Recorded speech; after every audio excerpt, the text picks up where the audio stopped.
Diyos na makapangyarihan sa lahat, kapuri-puri at kahanga-hanga ka. Wala kang katulad ng ang Diyos na di nagbabago noon, ngayon at magpakailanman. Dalangin po namin naman sa gabi ito, muli ka po kumilos ng may kalakasan at sundan mo ng iyong tanda ni maraming pamalaghan ang mensahe mo aking pagsasatunan. Nawa po, tumingin mo sa bawat puso ng bawat isa ang mensahe mo, Panginoon. At nawa po, ikaw ang siyang mag-ari sa aming kalagitnaan. Aasahan ka po namin dahil ang iyong pangako na kung saan may 20 taong nagkakipon sa iyong pangalan. Ikaw ay nasa aming kalagitnaan.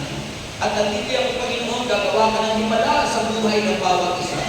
Ang mga may sakit ay iyong pagagalingin sa pangalan ni Jesus. At ang aming mga kahilingan ay iyong tutugunin. Gamitin mo, Diyos, ang iyong lingkod, mightily, boldly, at powerfully kasama ang iyong mga awit. Sa pangalan ni Jesus, sa pangalan ng Ama, at ng Anak, at ng Espiritu Santo, tunginin po natin ang Panginoon. Oh,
dahil yan ang templo ng Espiritu Santo.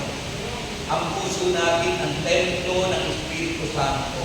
May sinabi sa San Pablo na yung mga tao hindi nagtataglay ng Espiritu ng Diyos para sa kanilang kahangalan itong ating ginagawa. Sa mga tao hindi nagtataglay ng Espiritu. Pero sa mga tao nagtataglay ng Espiritu ng Diyos, ito daw ay ating kapangyarihan. Kaya may bawal pakipalakpak mo sa mundo. Okay, our gospel today from Luke chapter 4. Umpisa natin sa verse 14 to 21.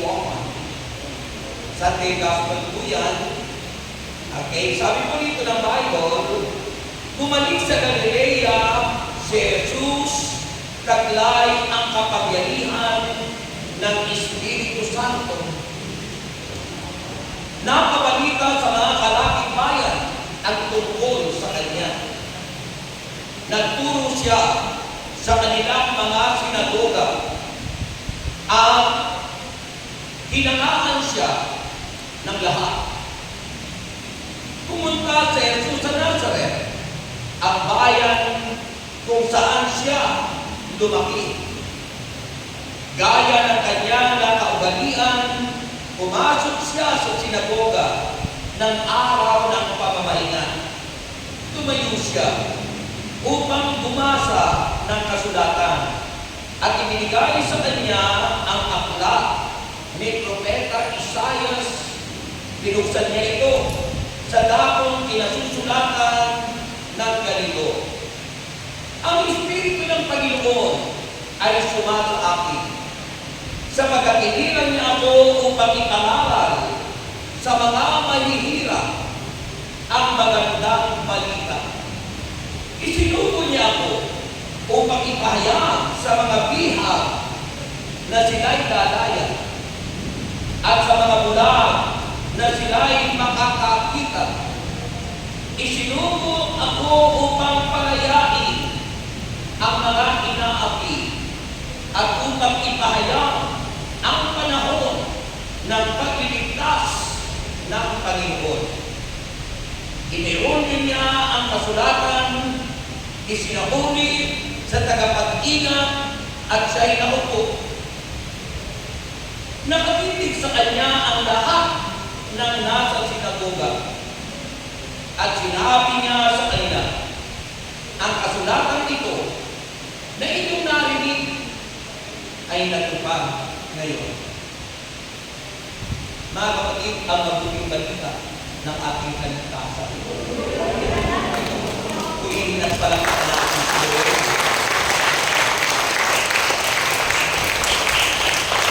maganda kami po sa inyong lahat.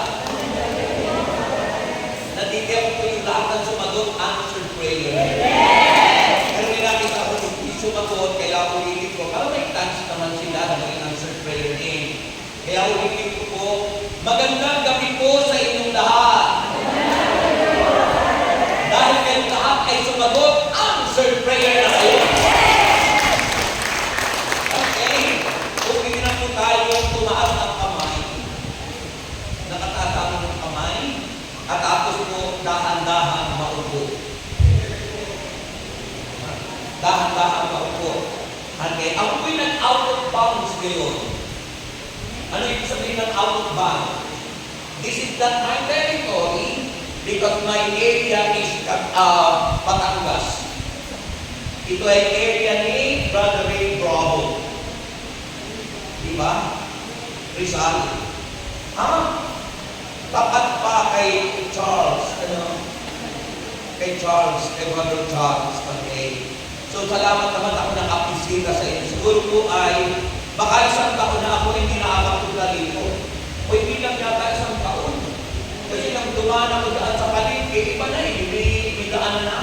Meron ng yung overpass ng walkway ng mga tao. Dati nun wala pa eh. Okay? Ganyan talaga ang mga bibo. Okay. Kayo ba wala kasama natin ng Diyos? Yeah. Para malungkot nila. Yeah. Alam niyo, kanina pa po ako, inihintay ko kayo. Kala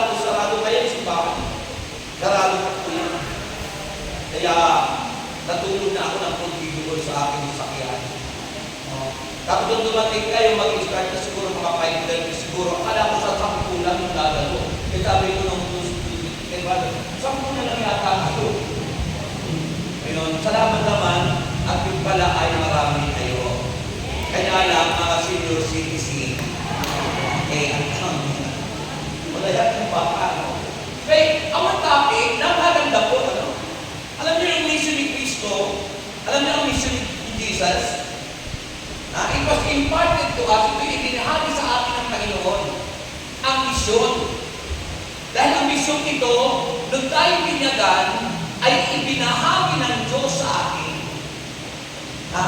It was already imparted to all believers in the Lord Jesus Christ when we were baptized. Nung tayo binyagan. At ang mission ito ay tinawag na PhD. Sabihin niyo, pero hindi nagsalita. Sabihin niyo, PhD. Yung nag-aaral ng PhD, ang PhD sa college ay tinatawag na Doctor of Philosophy. PH, Philosophy, tapos yung B, Doctor of Philosophy. Pero yung mission ni Cristo, PhD. Ayan, ibig sabihin ng PhD, ang unang-unang nais ng Panginoon sa dumating dito dahil lahat ay nagkasala. Walang hindi. All have seen and fall short from the glory of God. Sabi ng Romans 3:23, lahat tayong makasalanan. Wala sumagot. Walang po pwede magsabi sa ibanan. Lahat tayong makasalanan. Kaya pumunta ang Panginoon dito at ang unang misyon niya ay preaching o pagpapahayag ng salita ng Diyos. Preaching. Ipahayag ang mabuting balita. Pangalawa ay healing. Kasi pagkatapos ang tao ay nakikinig ng salita ng Diyos, kaya tinawag na healing message, lahat ng makikinig na may sakit, gagaling. Kung hindi makikinig, uuwi may sakit pa rin. Kaya mahalaga ang pakikinig. Healing. At ang pangatlo ay deliverance. Yung pagpapalaya. Palayain ang lahat ng mga inaalipin ng lahat ng masamang espiritu. Kaya po yung topic po natin ay tinawag na the purpose of His Spirit anointed ministry. Ang layunin ng makapangyarihang ministeryo ng Panginoon. The purpose of His Spirit anointed ministry. Handa na kayo? So yung po yun, kapatid, layunin. Purpose, layunin ng Spirit anointed makapangyarihan. Kasi Spirit, it means tumutukoy sa kapangyarihan. Pagkatapos ng ministry, yung mission service, yung servisyo na ginawa ni Jesus. Okay? So yung po yun, mga kapatid. At mayroon na po natin sa gospel, saan nag-umpisa na mag-minister si Christ? Saan nag-umpisa siya na mag-ministeryo o magpahayag ng salita ng Diyos? Sabi ng Bible ay sa Galileo, Galilee. Sa Galilea. Tabing ano po yun, dagat. Yung nakarating ako sa Israel, sa Galilea. Pagkatapos ng Panginoon, ano ang nangyari sa Galilea? Sabi ron kung bumalik si Jesus sa Galilea, na ano sabi ron? Sa pagbalik niya sa Galilea to start His ministry, sabi ron, si Jesus ay taglay ang kapangyarihan ng Espiritu Santo. Ang mga lingkod ng Diyos sa paglilingkod dapat ay laging taglay ang Espiritu ng Diyos. Ang tawag po doon ay anointed.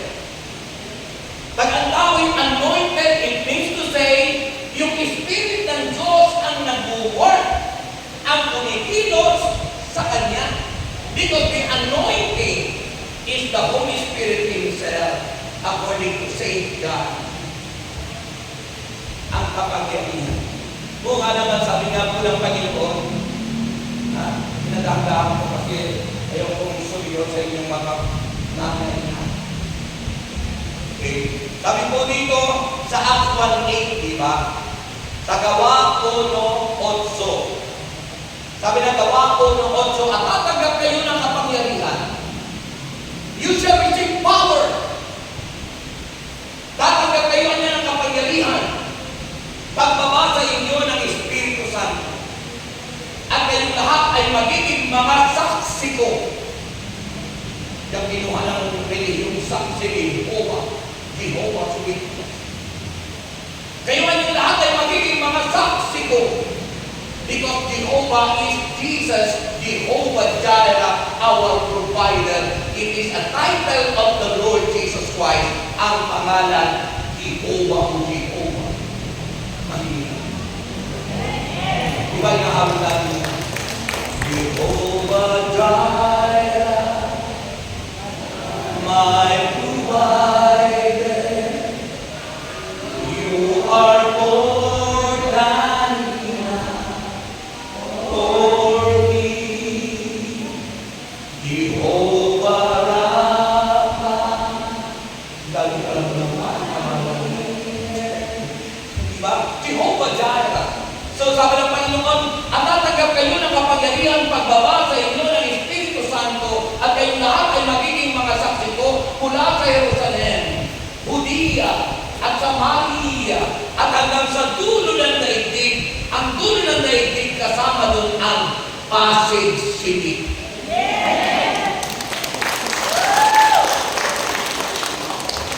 Parang pala yung palang pakinisang ito. Sabi sa English, you shall receive power when the Holy Spirit comes upon you, and you will be my witness from Jerusalem to Judea, Samaria, and to the uttermost part of the earth. Kaya mahalaga yung inyong pagpapatotoo.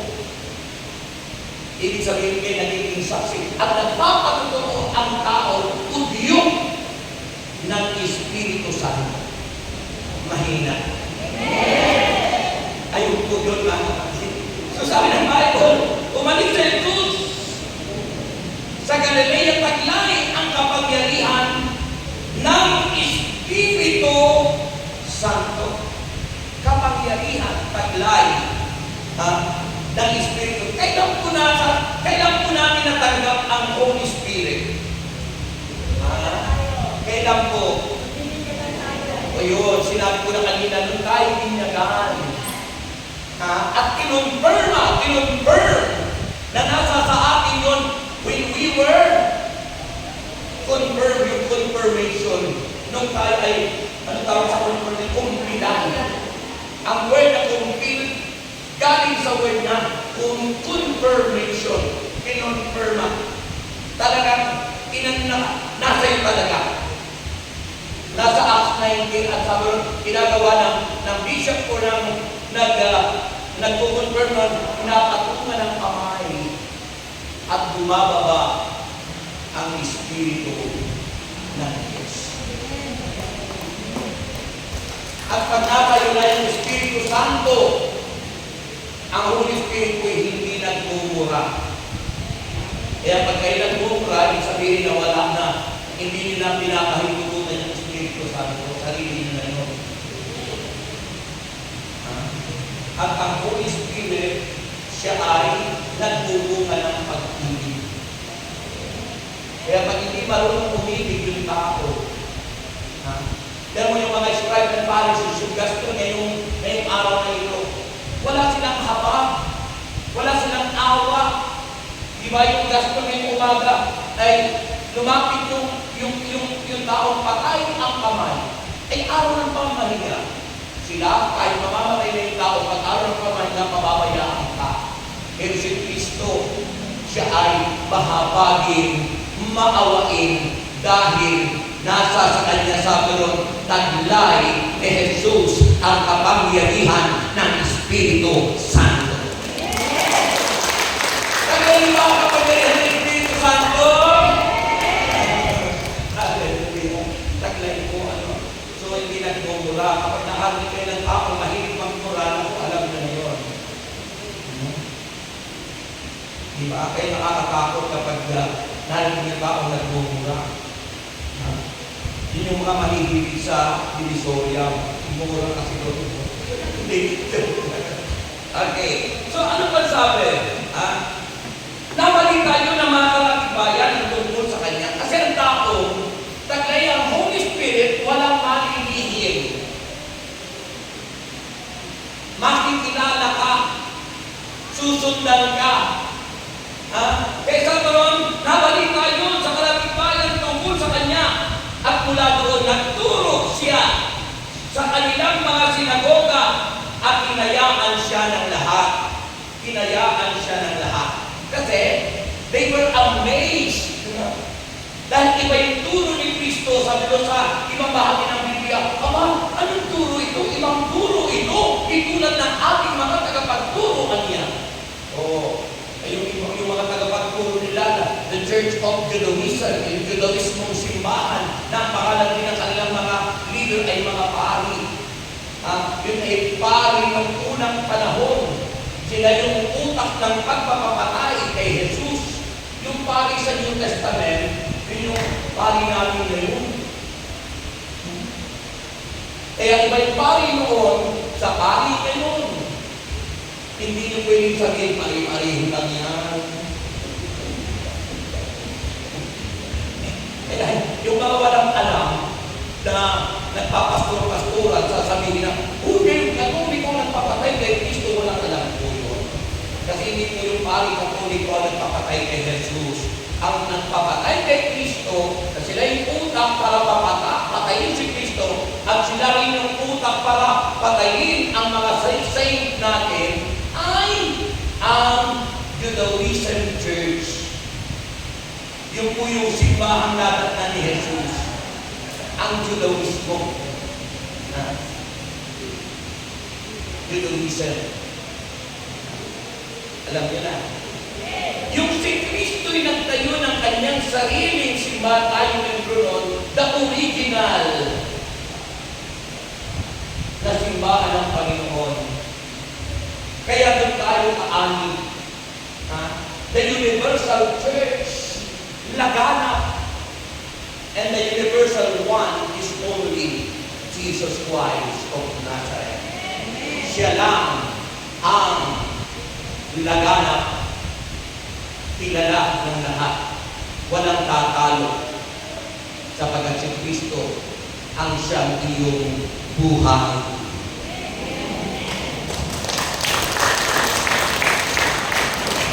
Kahit magnanakaw, may buhay ka doon. Kahit makasalanan, may buhay ka doon ng Diyos. Mahal kita, maging sino ka man. Ganun ang Diyos kung magmahal, hindi nagtatangin. Alam niyo sa US ngayon, sabi ni Trump, no? Dalawang gender na lang talaga. At yun naman ang totoo sa Biblia. Dalawa lang, babae at lalaki. O, hindi ganun sa kanya yun ang mga LGBT. Yun naman ang paninindigan ni mga kapatid. Okay? Pag nasa sa atin ang Espiritu Santo, naninindigan tayo kay Kristo. Ang hina. Amen? At pumunta si Jesus mula sa Galilea, nagdumalik siya sa Nazaret. Yung bayan ng maliit na kung saan doon siya ipinanganak sa Nazaret. At sa ganon, ang bayan kung saan siya lumaki, gaya ng kanyang nakaugalian, yun na yung kanyang routine, ang kanyang buhay nung siya'y lumalaki, nagtuturo. Kasi po, noon po sa kanilang simbahan, sa kanilang Judaism Church, pag halimbawa po anong inaalam na yung magbabasa at magpapaliwanag kung ano yung binasa, nakaugalian niya ni Jesus. Bakit lagi? Sapagkat sa kanyang pagtuturo, iba, na-amaze ang tao, namamangha sila. Dahil ang kanyang pagtuturo, may kapangyarihan. Bakit may kapangyarihan? Sapagkat nasa kanya ang Espiritu ng Diyos. Kaya anong sabi ron? So lumaki siya, gaya ng kanyang kinawalian, pumasok sa sinagoga ng araw ng pamahiya at tumayo siya upang pumasa ng kasulatan. At sabi ron, at ibinigay sa kanya ang aklat ni Propeta Isaiah. Doon po, walang tayo itong Biblia natin New Testament kasi nga po sa Old Testament yun. Dahil ang katuparan ng lumang tipan ay si Jesus. Ang katuparan po ng lumang tipan, kasi ang lumang tipan, mga kapahayagan, mga propesiya, mga hula ng darating na tagapagligtas. At natupad yun sa ating Panginoon Jesucristo. Tayo nasa New Covenant. Kung may Old Covenant, at sa Old Covenant, ang kanilang araw ng pamahigay Sabado. Sa atin, sa New Covenant, ang ating araw ng pamahiga ay linggo. At kahit hindi linggo, sapagkat ang tunay na kapahingahan ay si Jesucristo. Kaya pagkatapos walang Kristo sa buhay, magulo ang buhay niya. Ang tao walang Kristo, magulo ang buhay niya. Walang direksyon ang buhay. Kaya yung mga anak nyo, kapag walang direksyon ang buhay, sabihin din niya tinanggap si Jesus. Yung mga tao walang direksyon ang buhay. Yung mga nakakalimutan, para yung mga taong nakalimutan ang Diyos, kaya anong nangyari? Nasunog sila sa LA, diba? Sa Los Angeles. Doon sa, ano yun? Diba? Wildfire yung apoy. Diba? So, ay bakit hindi nagpupugnaw? Diba? Para yun ay wake up call. Pagising. Hindi lang sa kanila, kundi sa lahat ng tao sa mundo. Ibig sabihin kapag aking look up, kung sabi hindi natin nirespeto ang Diyos, kaya may mangyayari sa atin. Mahina.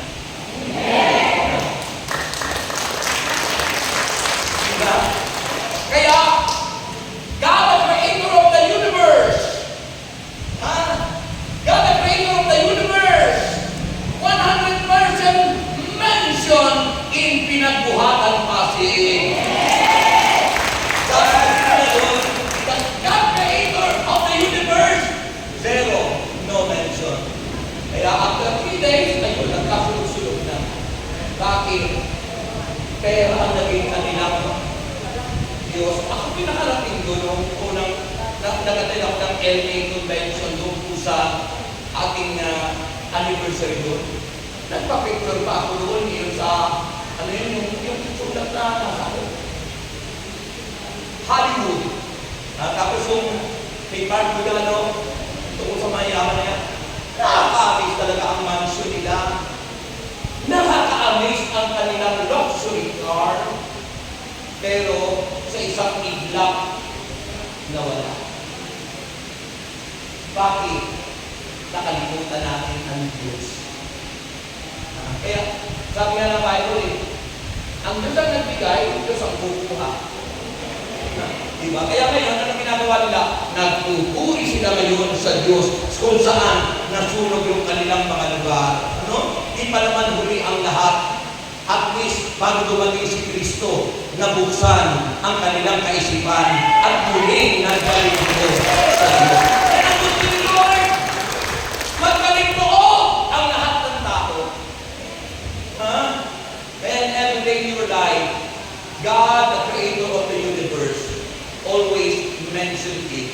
Lagi mong banggitin ang pangalan niya, sapagkat ang pangalan niya ay higit sa lahat ng pangalan. Nagpapagaling ang pangalan ni Jesus.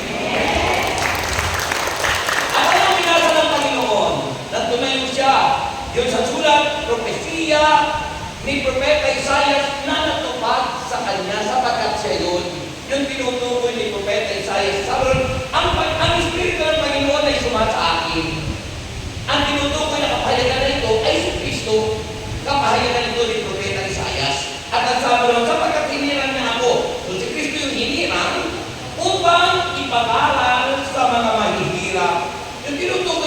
mahirap, ibig sabihin, yung mga taong di nagtataglay ng Espiritu ng Diyos.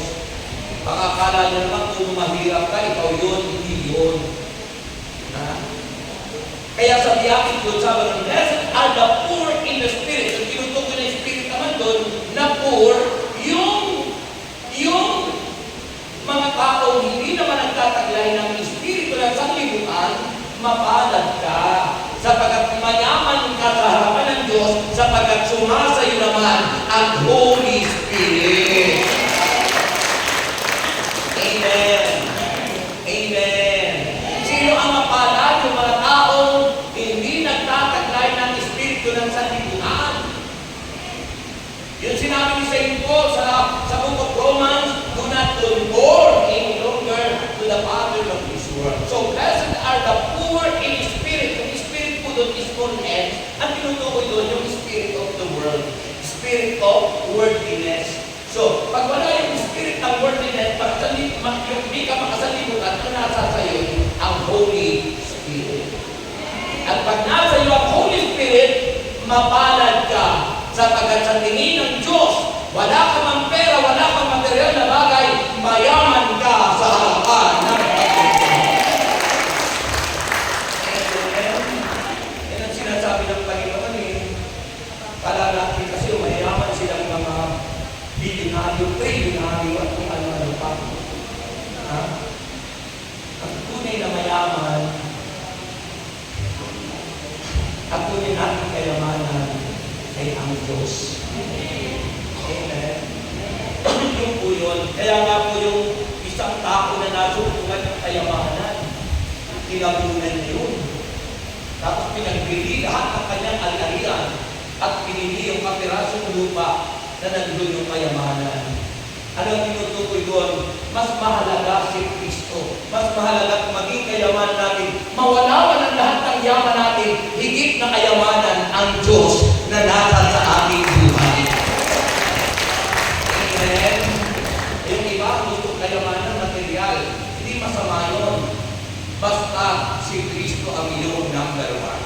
Amen. Kaya yung ginagawa ko yun, tinutukoy kay Kristo. Kaya ang una ko, the purpose of His ministry, anointed ministry, first is to preach the gospel to the poor. Ano yung poor? The afflicted, the humble, those crushed in the spirit, the broken-hearted, yung mga bigo, and who tremble at His word. Yung bang inaayawan ang salita ng Diyos, yung itinatakbil ang salita ng Diyos. Ayaw, rejected ang salita ng Diyos. Yun ang purpose. Ganun tayo ng iba. Nung hindi pa tayo nakarinig ng mabuting balita ko, noon nagsisimba ako. At kung ako'y magsimba, alam mo saan? Kung ito'y mga dalaga, doon ako sa halikuran nila. Kasi pag nuhod, kitang-kita ko yung kanilang legs. Noon yun. Ha? Kaya, yung layunin ko sa pagsimba, hindi maganda. Kasi, wala akong alam. Ha? Di ko alam yung ginagawa ko. Kasi wala naman yung Espiritu Santo sa akin. Kaya, kunwari lang, masabi lang. Kasi sasabihin ng mga luna ko noon, no, ako ay hindi nagpapili na tana, binatidyo. Sabi, pag hindi ka nagsisimba, oy, pag hindi ka nagsisimba, para kayo mga Hudiyo. Mga Hudiyo lang. Yung mga Hudiyo, masama ang tingin ng mga Hudiyo kasi sila ngayong nagbuhay kay Kristo, sila nagpapatay kay Kristo. Kaya sabi mga Hudiyo, yung mga ugaling masama, Hudiyo kayo. Kasi kung po yun ang sinasabi, sisimba naman ako. Pero hindi pala ganun ang tama kung akong pagsamba. Kaya mahalaga po yung itong makatawag pagsamba at ang tunay na pagsamba. Yan yung ginagawa sa tunay na pagpapahinga. Yung una ang Diyos, pangalawang kapwa, pangatlong sarili mo. 3P1. Diba? God first, next is your kapwa, neighbor, and yourself yung pangatlo. So yun ang tumpak at aming pagsamba at pagpupuri sa Diyos. Makapuri ng puri ka, nakalimutan mo yung kapwa mo. Puri ka ng puri, nakalimutan mo ang sarili mo, kaya nagpasakit ka. So mahalaga po yun. So sabi ng Panginoon, to preach, ipahayag. Bakit? Ang salita po ng Diyos na pinapahayag, yun ang naglilinis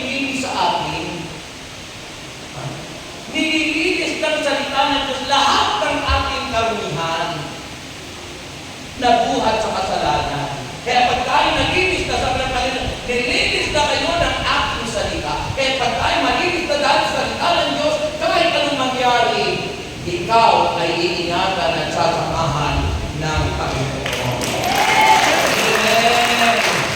Amen! Yung sinabi ng Panginoon sa Isaiah 61 verse 1 na inulit ni Kristo na sabi niya, the Spirit of the Lord is upon me because the Lord has anointed me.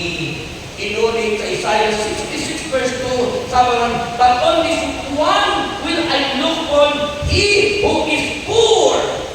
Yung mga aba, yung mga talagang ano, sabi ron, poor and of a contrite spirit and who trembles my word.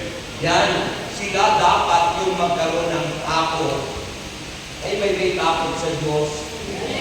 Paano mo ba natatakot sa Diyos? Hindi gumagawa ng masama. Baka akala niyo yung takot kung parang natatakot, may multo dyan. Hindi yun. Yung banal na pagkatakot, ibig sabihin, natatakot ka na gumawa ng masama sa pagkakala mo, pag gumawa ka ng masama, ang Diyos, hindi yun naliligtaan, nakikita ka ng Diyos sa iyong mga pinagagawa at sa iyong kangagawa. Sa ating salita, sa ating ginawa, sa ating inisip, doon tayo uhusgahan o hahatulan ng Diyos. Pangalawa, sabi naman ng kasulatan, to heal, pagalingin, to heal those who are bruised and oppressed. At ang pagpapagaling na ito, the healing involves the whole person, both physical and spiritual. Hindi lang kagalingang pang-pisikal. Ang kagalingang pang-pisikal ay manifestation lang kapag gumaling ang iyong spiritual. At yun ang maganda kung bakit kailangan makinig ka. Kasi sa pakikinig, nahihil, gumagaling ang iyong kaloob-looban, pumapasok ang kapangyarihan ng salita ng Diyos. Hebreo 4:12, ang salita ng Diyos, buhay, mabisa, kagaya ng tabak ng ikamilaitan. Tumatalusin sa mga kasukasukan, sa mga utot, sa mga utak ng tao, kung may utak ka. May utak ba tayo? Ang mga tao may utak, kaya ang mga tao ay nag-iisip at ginagamit ang isip. Sabi ng aming profesor, si Profesor Manny Batuon, kapag ang tao hindi nag-iisip, hindi tao yan. Hayop. Ang hayop hindi nag-iisip. Kaya kahit sa kalsada lang kung anong ginagawa. Kaya pag ang tao, nag-iisip ka lamang. Kaya hindi maghihirap ng tao kung ginagamit ang isip. Kasi alam mo, mayroon kang talent, mayroon kang strength, mayroon kang abilities, lahat. At pag ginamit mo ang iyong isip at yung mga abilidad, iaangat ka ng Panginoon, uunlad ang iyong kabuhayan. Amen? Amen? At ang purpose ng pagpapahayag din ng salita ng Diyos ay para mabuksan ang isipan natin. Sabi naman ng kasulatan, to open the spiritual eye of those blinded by the world and Satan in order that they may see, makita nila ang katotohanan ng Diyos. The truth of God, good news, yung katotohanan ng mabuting balita ng Diyos. Kaya maraming tao din nakikinig kasi hindi na naunawaan, sarado ang isip, sarado ang puso, sarado ang puso. Sarado ang kamay, kaya hindi sumasagana. Diba? Ay, ako nung nagsisimba ko ako nun. Pag nandito na yung basket, dito na ako titigil. Kasi iniiwasan ko yung pagkakaloob. Kaya baka ganun din kayo, iniiwasan yung pagbigay ng sobre sa inyo kasi ayaw nyo magbigay doon sa offering nyo. Naku, kung ako lang ay naalalaman nyo, ang sobre yan at prayer request para kayo'y answered prayer at ang pagkakaloob nyo para buksan ang lulukawan ng langit at ibuho sa atin ang masaganang pagkakala. And finally, sabi ng Bible, to deliver. Sabi ng Bible, pang-apat po, to proclaim the time of true freedom kalayaan at tunay na kaligtasan mula kay Satanas, from Satan's domain, sin, fear, and guilt. Ang kasalanan galing kay Satanas. Kaya po yun po ang nalay ng Panginoon, palayain. Kapag ang tao naaalipin ng kasalanan, ibang espiritu na ang nasa kanya. At kapag ang tao'y ibang espiritu na sa kanya, hindi ka matututong tumanggap ng iyong pagkakamali. At ang taong malayang kanyang espiritu na Diyos sa kanya, sisirain at sisirain ang kapwa. At pagsira na, yun ang trabaho ng diablo. John chapter 10 verse 10, na pag ito ang magnanakaw sa Satanas upang magnakaw, magwasa, at pumatay. Pero naparito si Kristo nagpapahayag at nagpapagaling upang ang mga tupa niya ay magkamit ng buhay na walang hanggan at buhay na ganap at kasiya-siya. Amen. Kaya nagpapagin ko siya sa aking buhay. Noong 1986, ito na si Brother Rex. Kahit magsi-70 years old na, sabi ng iba, parang 39 years old ka na. Sapagkat ang taong may Kristo, yun ang kalakasan natin. Ang taong may Kristo, siya panalo. Amen. Pero yung taong walang Kristo, siya laging talo sa lahat ng ginagawa mo. Pero kung ikay may Kristo, lagi kang panalo. Ibig sabihin, you will always be successful. Magiging tagumpay. Amen. Gusto magtagumpay? Tayo na po kayong lahat. Baka sumubra tayo eh. Tayo na po kayong lahat. Itaas po ang inyong mga kamay sa Panginoon. Sabi niyo, Panginoon Jesus, patawarin po ako sa aking mga nagawang kasalanan. Mula po sa aking pagkabata hanggang sa kasalukuyan. Panginoon Kristo, nais ko po ng tunay, tapat na kaligtasan at nais ko po ng kagalingan that nagsisimplify ng tunay na kaligtasan. Panginoon, tulungan mo ako na sa oras na ito, ako'y gumaling. Kung sinabi, Panginoon, sa mga lumapit sa iyo, sabi mo, nais ko gumaling ka. At inaangkin ko, Panginoon, ang kagalingan. And Lord, tulungan mo ako na matulong, magmahal, pumili sa iyo ng buong katapatan. Kaya, Panginoon, ang sabi mo, manalig lang kami. Hindi daw natin manalig ka lang, kapatid, at siya ang mangyayari sa iyo ang hinahanap natin. Manalig ka lang. Alam ba ng kwento? Hindi alam. O yung alam nila lang, yung alam nila lang ang kantahin mo. Kasi alam mo nila, manalig ka lang, lumapit ka lang. Makita ko. Taas ko ang pangalaman. Release ka lang ang tingnan.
Panginoong Jesus, tuhod ko ay luluhod. Siya'y kabilang sa lahat, siya ang Diyos, Panginoos.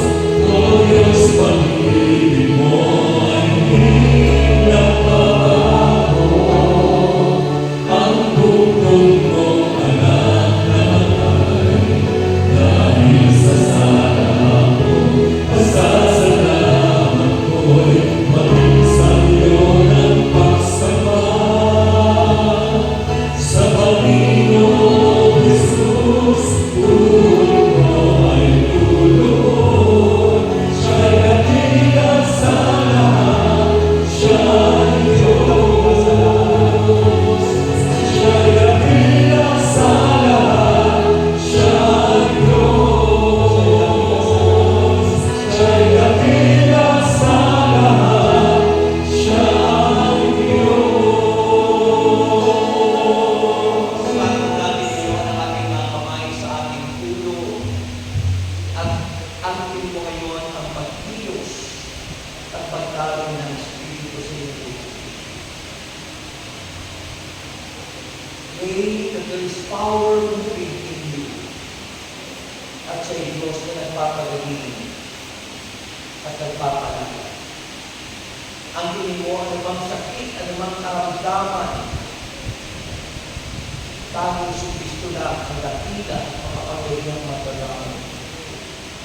At sa pangalan ni Jesus, Ama, inaangkin ko po ngayong gabi ito ang kagalingan ng bawat isa.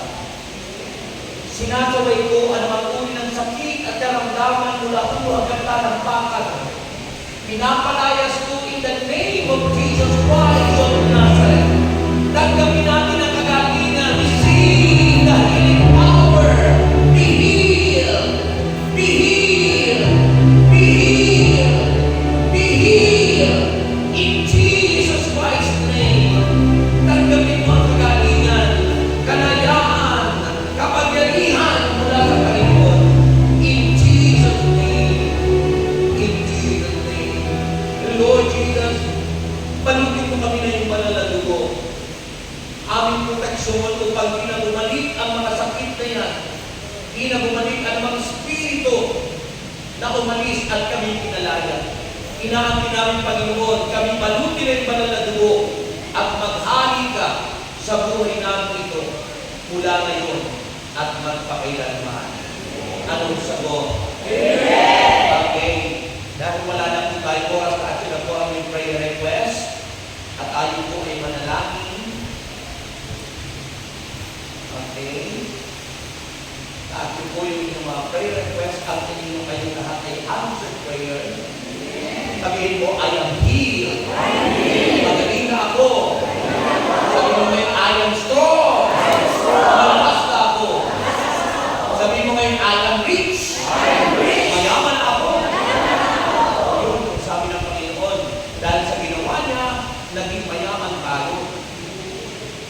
Hindi lang sa material na bagay. Okay? Ama namin Diyos, magbasa ng mga bagay na ito, kanyang asin ng His Biblia, wallet, bag, passport, papeles, at lahat ng aming daladalahan kasama ang mga prayer request na inangkin ang namin na kami lahat ay answered prayer namin. Lord, pangako mo, ibabalik sa amin sigsigligli, kumaapaw ang mga alay at tando. Kaya inaangkin po namin, Lord, as we say, give thanks with a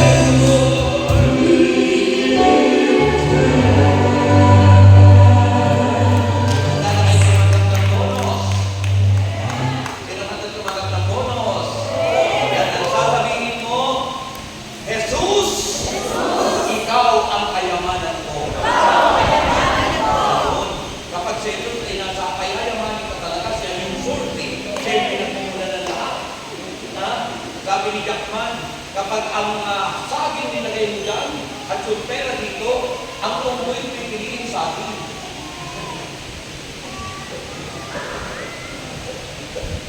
Tao, pipiliin pera. So, kailangan po tayo ay at piliin natin si Jesus. Si Kristo ang pinagmumulan ng lahat ng bagay. Kaya pag si Kristo ang iyong kayamanan, yayaman ka talaga. Handa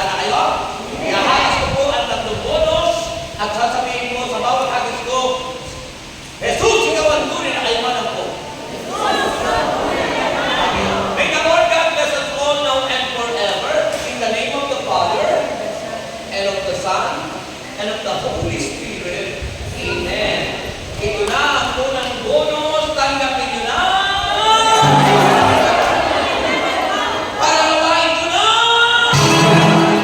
At panghuli, ito na! God bless you. Praise the Lord. Palakpakan ng malakas si Yahweh Shaddai. Yung palakpak ng mga pinagpala ng Diyos na may kasamang sigaw. Maraming salamat po sa ating pong kapatid na ginamit ng Diyos sa pagpapahayag ng kanyang salita, ang ating elder disciple, Brother Rex Resurrection America. Praise God. Sige po, tayo makakaupo pansamantala at ako po ay mag-a-announce, no? Ito po ay mga pinigis po natin sa lugar ng tapat pa. Liham paanyaya sa lahat ng service volunteer workers ng Tertiary Tapat Pa chapters para sa Mass of the Holy Spirit at 4th Quarter Enhancement Seminar sa January 31, 2025. Mga minamahal kong kapalingkod sa upasan ng Panginoon, maligayang puno ng pag-asang bagong taon sa inyo. Kapasalamat tayo kay Rashida